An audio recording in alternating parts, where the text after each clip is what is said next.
Hello everyone, welcome back to my YouTube channel Ether classes.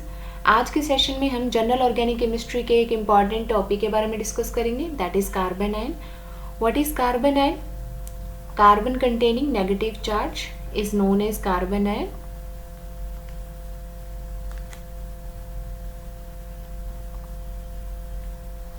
Carbon containing negative charge is known as carbon ion. For example,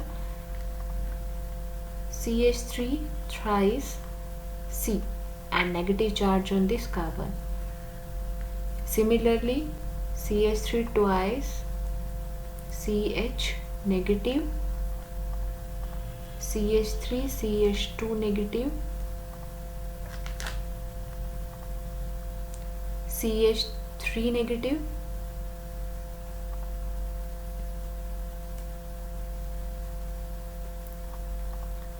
CH triple bond C negative. So ये सभी क्या है, carbon ion के examples हैं। इनमें जो carbon है उसके ऊपर क्या है, नेगेटिव चार्ज है। Next is the shape of the carbon ion. Suppose हमारे पास में ये कार्बन है और इसके साथ में हमारे पास में 3 R ग्रुप अटैच्ड है। सो हम यहाँ से क्या देखते हैं, दिस वन इज 1R1 लगा लेते हैं इसको, this is R2 and this is R3। और यहाँ पे क्या होगा, हमारे पास में एक लॉन पेयर ऑफ इलेक्ट्रॉन्स होंगे। So this carbon is sp3 hybridized and the shape of the carbon ion is pyramidal.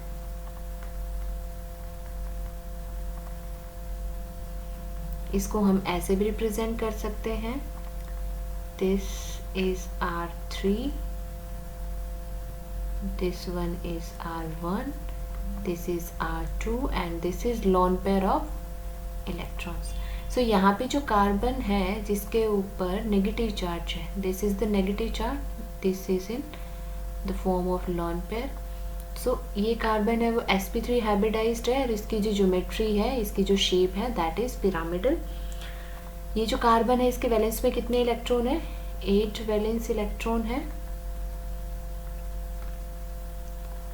8 electron, valence electron कहाँ से है, 3 सिग्मा बॉन्ड से,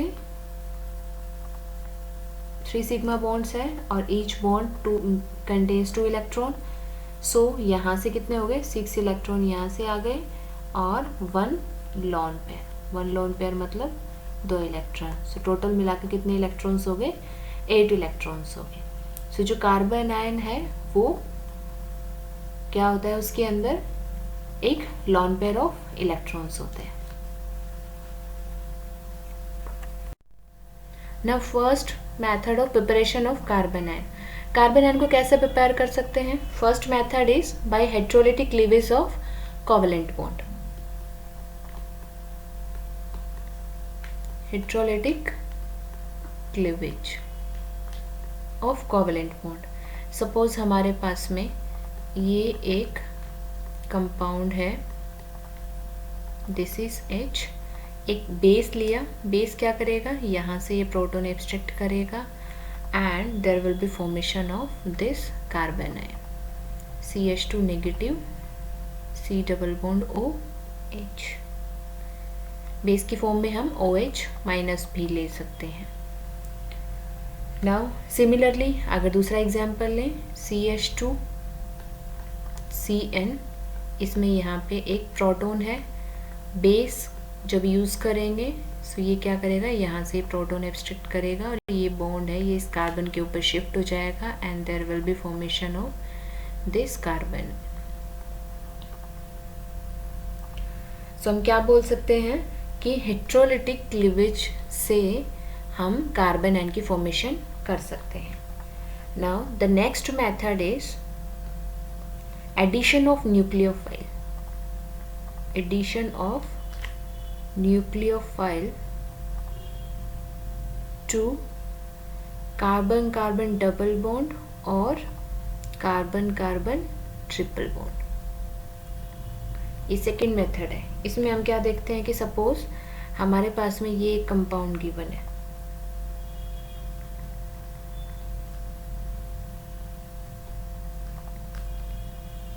इसमें कंडीशन क्या है कि जो भी हम कंपाउंड लेंगे उसके अंदर हम ये एक इलेक्ट्रॉन विड्रॉइंग ग्रुप लेंगे। यहाँ पे NO2 भी ले सकते हैं और यहाँ पे कोई भी इलेक्ट्रॉन विड्रॉइंग ग्रुप होना चाहिए, ये कंडीशन मस्ट है।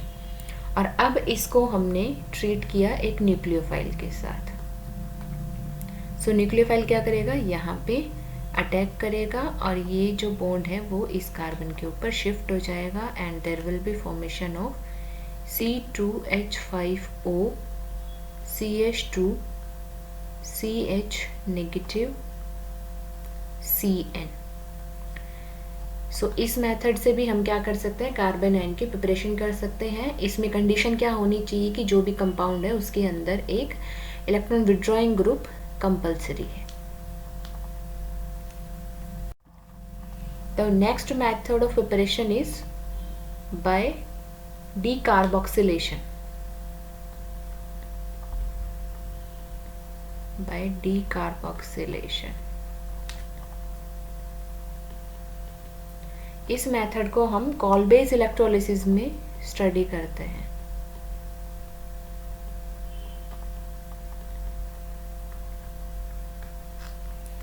इसमें क्या होगा, हमारे पास में जो भी एसिड है उसका सॉल्ट है, सपोज ये हमारे पास में एसिड का सॉल्ट है,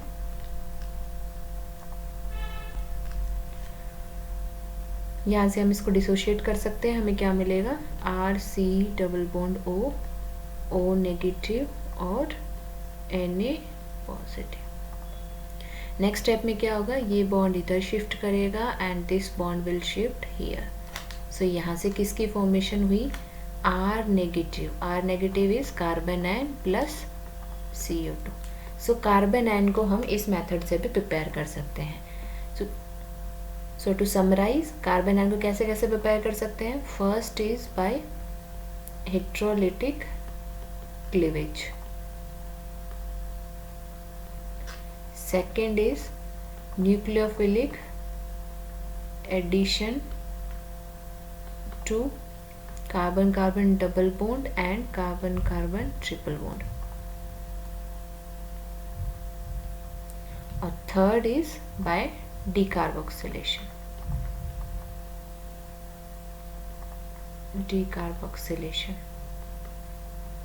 सो ये कुछ मेथड्स हैं जिनसे हम कार्बन आयन को प्रिपेयर कर सकते हैं।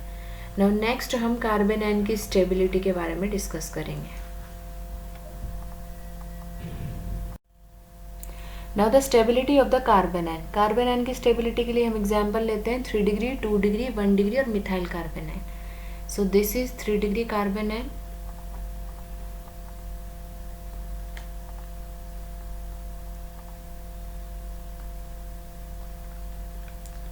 two degree carbon ion,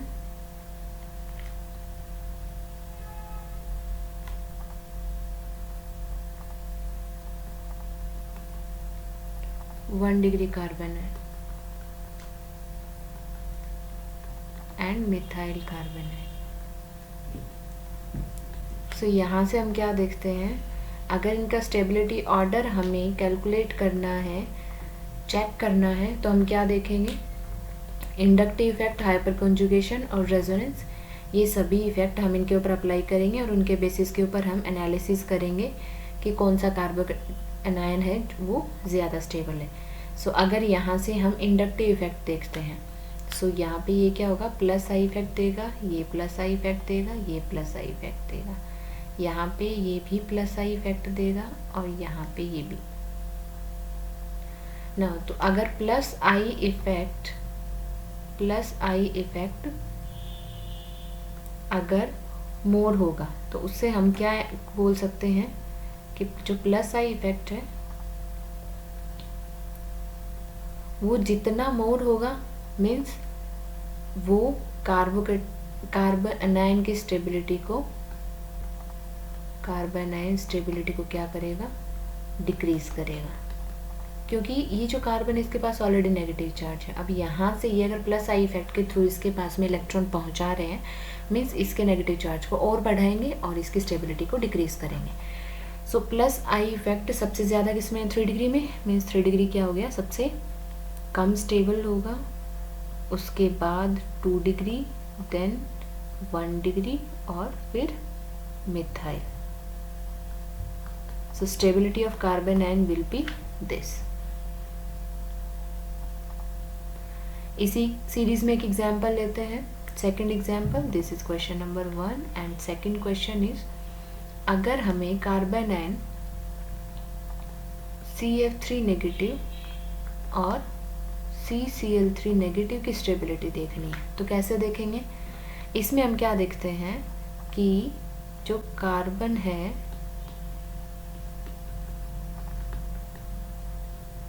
यहाँ पे ये नेगेटिव चार्ज है. सिमिलरली जो क्लोरीन का केस होगा, क्लोरीन है उसके पास में क्या है? वेकेंट d ऑर्बिटल है. तो वेकेंट d ऑर्बिटल की वजह से ये जो नेगेटिव चार्ज था ये बैक बॉन्डिंग करके ये कार्बन अपना नेगेटिव चार्ज क्लोरीन के वेकेंट d ऑर्बिटल में ट्रांसफर कर देगा, और यहाँ से ट्रांसफर होगा मीन्स ये क्या हो गया? नेगेटिव चार्ज स्टेबलाइज कर गया. इस वजह से इन दोनों कार्बन आयन में स्टेबिलिटी किसकी ज़्यादा हो जाएगी? CCl3 negative will be more stable then CF3 negative. यहाँ से इसके अंदर, फ्लोरीन के अंदर वेकेंट d ऑर्बिटल नहीं होते, इसीलिए ये केस यहाँ पे फ्लोरीन में पॉसिबल नहीं है.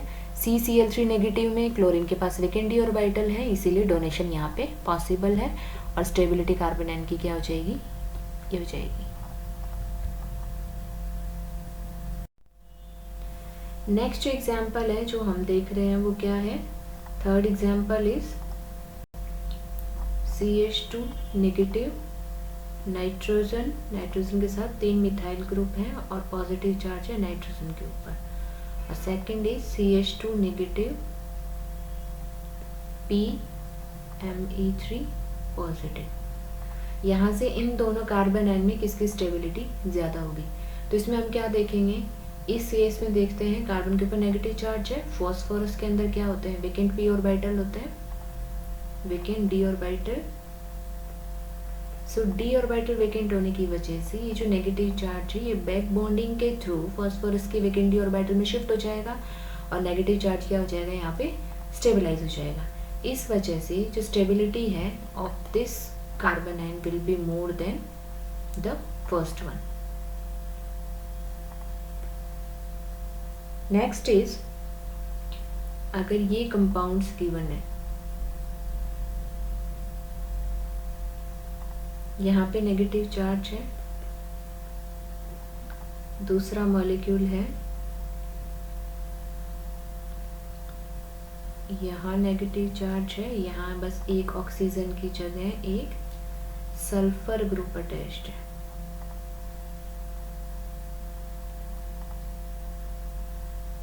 यहाँ पे क्या है? ये सल्फर ग्रुप. और थर्ड केस में क्या है?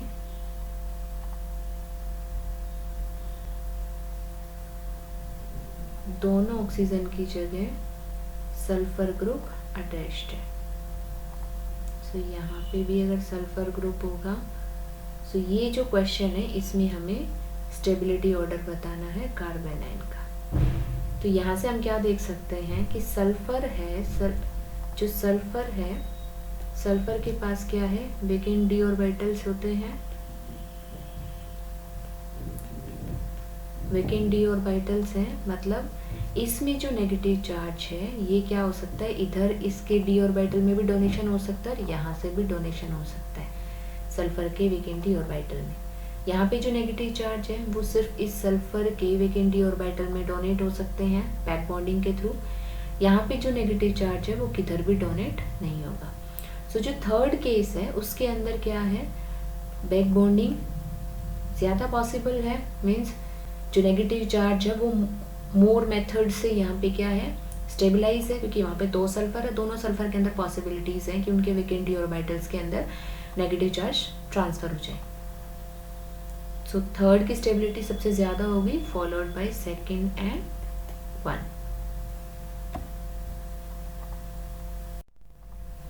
नाउ नेक्स्ट क्वेश्चन में हम क्या देखेंगे कि हमारे पास ये कंपाउंड्स गिवन है. First, second compound is this one and third compound is this one. इन तीनों कार्बन आयन में स्टेबिलिटी का ऑर्डर अरेंज करना है। सो जो सेकंड और थर्ड केस है इसमें देखते हैं, जो थर्ड केस में है यहाँ पे क्या है, रेजोनेंस पॉसिबल है। तो यहाँ पे रेजोनेंस हो जाएगी, मतलब जो नेगेटिव चार्ज है वो क्या हो रखा है, स्टेबलाइज हो जाएगा।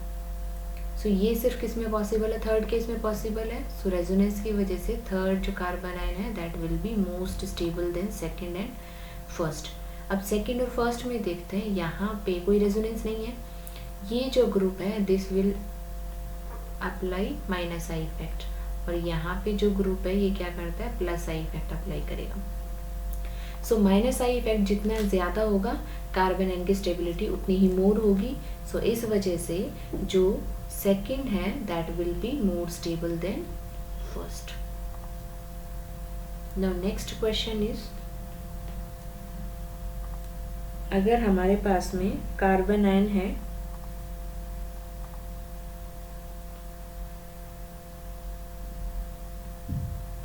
नेगेटिव एंड दिस नेगेटिव, सो यहाँ पे ये जो कार्बन आयन है ये क्या है, रेजोनेंस में इन्वॉल्व है। सो रेजोनेंस की वजह से, रेजोनेंस में यहाँ पे ये इन्वॉल्व है। सेकंड, ये जो कार्बन आयन है इसके अंदर क्या है, 6 पाई इलेक्ट्रॉन्स है, मॉलिक्यूल क्या है, प्लेनर है, और 6 पाई इलेक्ट्रॉन्स है मतलब हकल्स रूल को फॉलो करता है। सो ये मॉलिक्यूल क्या हो गया, एरोमेटिक। सो इस वजह से ये जो कंपाउंड है this one will be more stable then this one. So this carbon ion will be more stable than the first one. Next question is,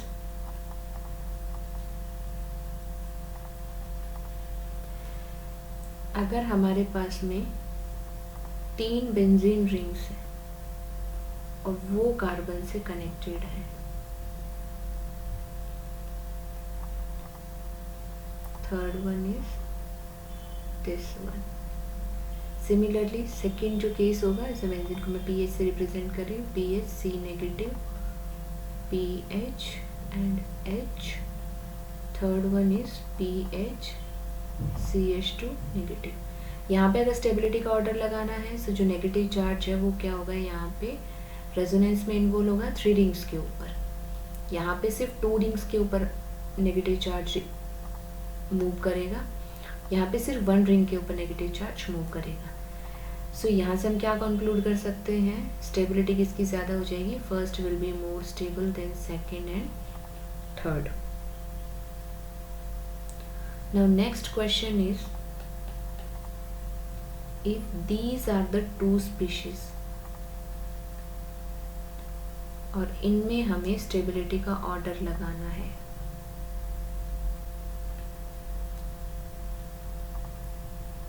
सो यहाँ पे हम कैसे लगाएंगे स्टेबिलिटी का ऑर्डर। सल्फर का साइज बड़ा होता है तो वो क्या करता है, इजीली नेगेटिव चार्ज को अकोमोडेट कर सकता है।